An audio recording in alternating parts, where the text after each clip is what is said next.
Welcome back, episode 32. Yep, back inside, back in it. This time in the car. And we'll just jump straight on fasting. So, Ahmed, you said you want to talk about fasting? Let's jump on that. Yeah, because right now, pretty much it's like Ramadan season, so a lot of people, like Muslims, even some non-Muslims, even try to do it like as a challenge. Like I've seen on TikTok now, like people are just hopping on this Ramadan thing like as if it was a challenge and whatnot.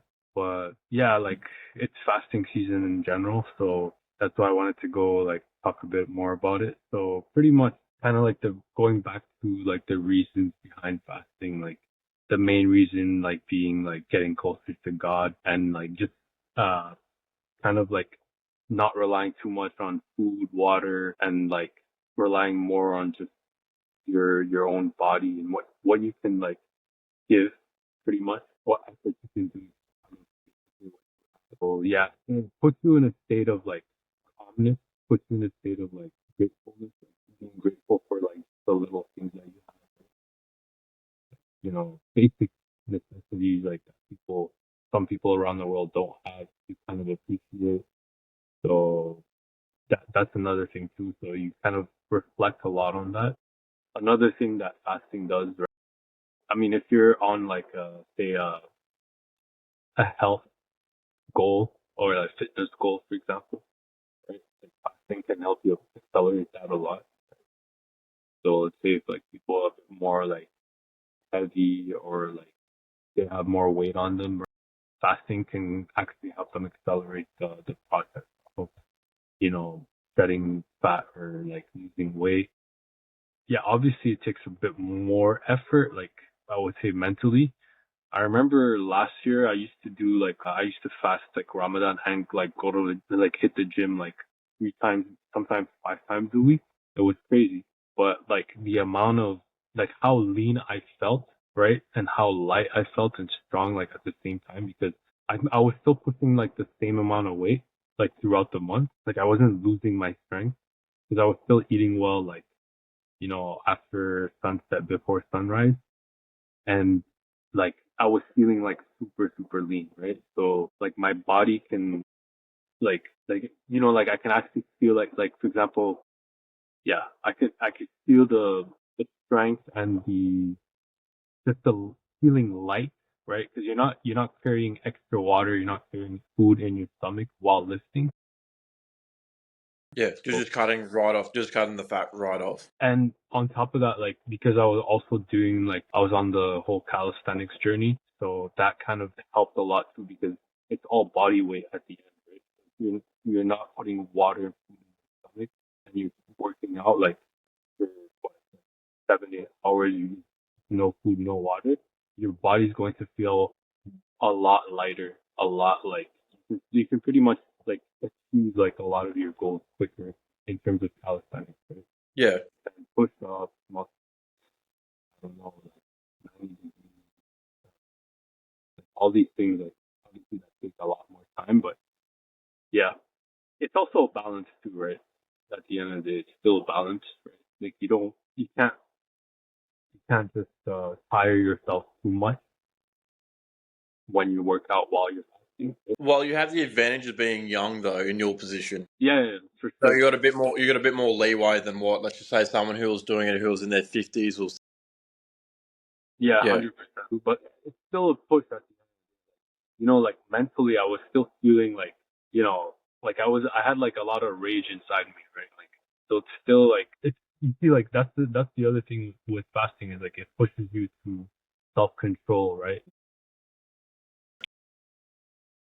Randomly, act out of like impulsiveness and like rage and just, say or do whatever's on your mind without any thought, right? So Yeah.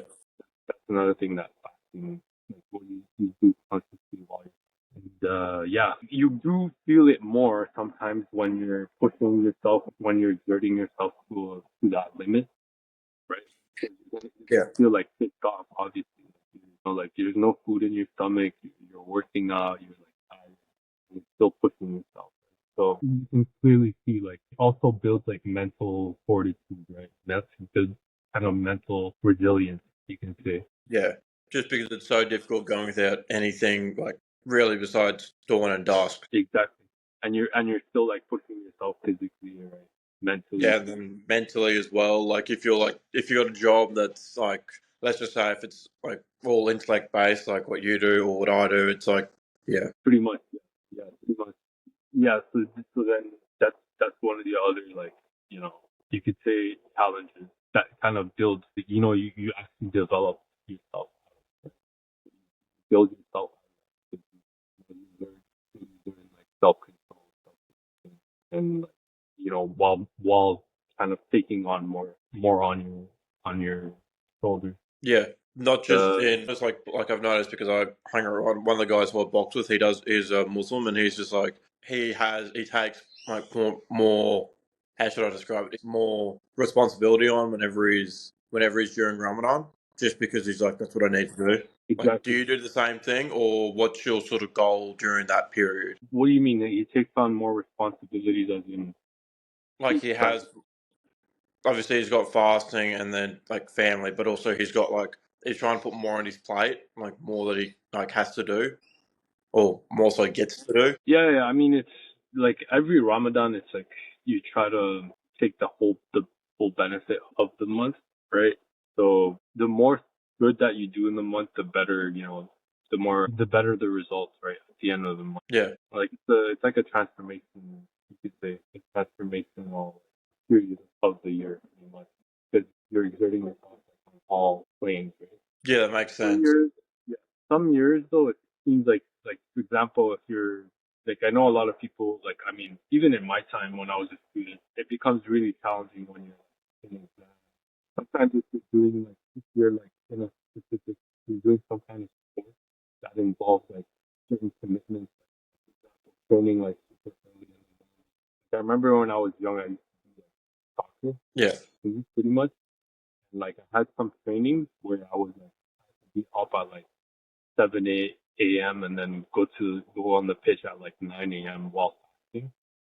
So like those days I felt like literally I was gonna die, but and I was super young too, but nothing really happened. Like you like the body, you don't realize how much your body can actually like, take, because you're only fasting for like maximum like 17 hours, right? Like in summer it used to be that long, but like you kind of condition yourself from that age, right? To be able to, tolerate the fasting, like, exertion pretty much on your body. but do you reckon if you're thrown in a completely different environment and didn't have the same mental model, you'd still be able to achieve Ramadan, having the same knowledge that you have now? I mean, for example, if I were in a different circumstance, Yeah, just because you said you obtain them, like your printer's just telling me that you just obtain the mental model of like when you fast, it's painful, but it's not like as bad as what people think at the very end, and it's just yeah, how, exactly.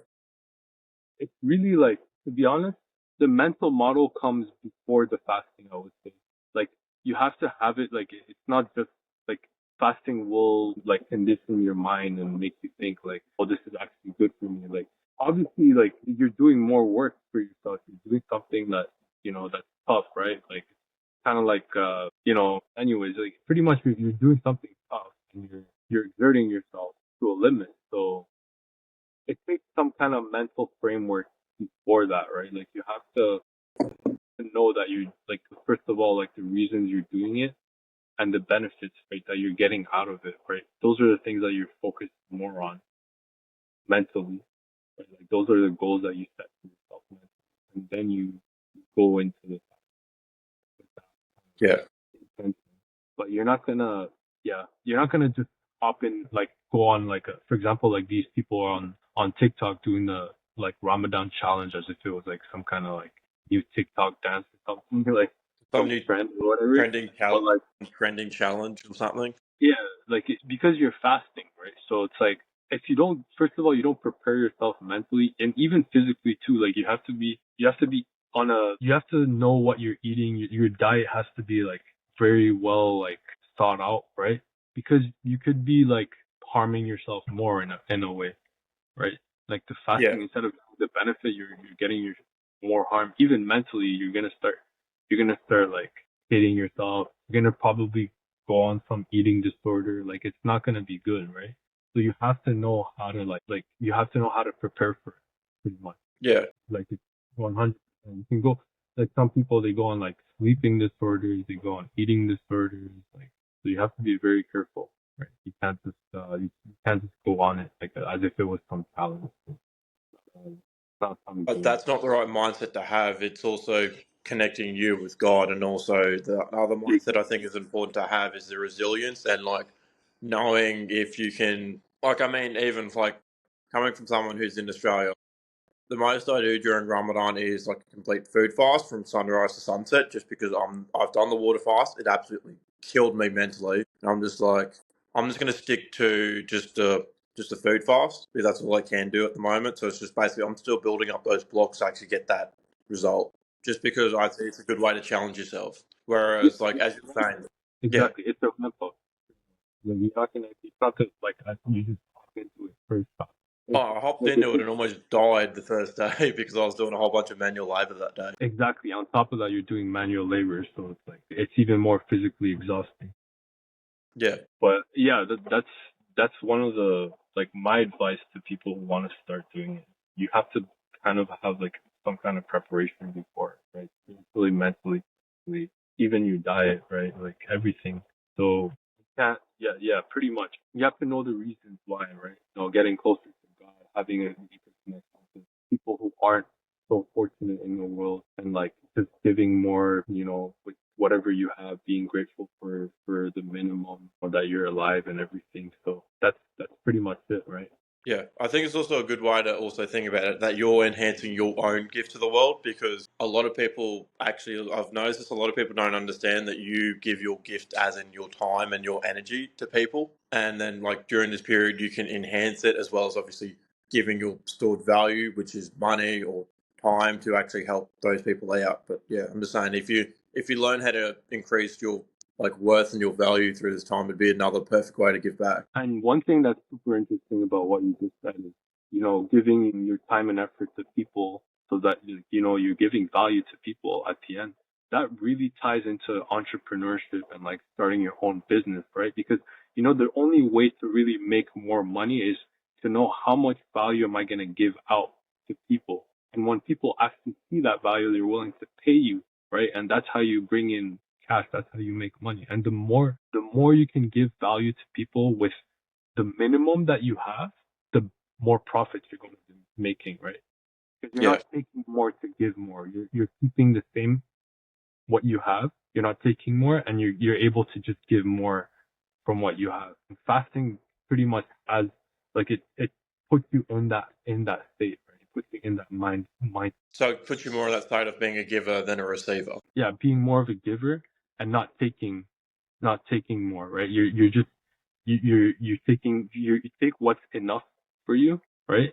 Which is what Yeah, fasting is. Like you eat whatever is like sufficient for your body to be able to function, and you're able to just like push more and like give more out there, and at the end, right? So and then yeah, it's like for a business too, right? What most businesses want, like at the end, the most successful ones are able to just keep with whatever they have, like their expenses, like maintain their expenses while generating revenue, right? yeah. Because they're able But to I've provide also stuff. noticed a lot of businesses anchor themselves as too low for the value that they're giving as well. Like I've noticed with a lot of the guys who I work for, they're still really, really cheap for the amount of value and service they provide, or they ask for nothing. And I'm like, why is that the case? Because your time is worth so much more. Like I understand for some circumstances like mentorship, but I mean for like if it's B2B or B2C, you're better off increasing the prices because you're giving more and more value to the clients, but you don't want your prices to exceed the value. Exactly. So I mean that's like a whole other topic, right? You're going into like how people perceive value and like how much value you're giving yourself, your product, and all that. But that's a whole different topic.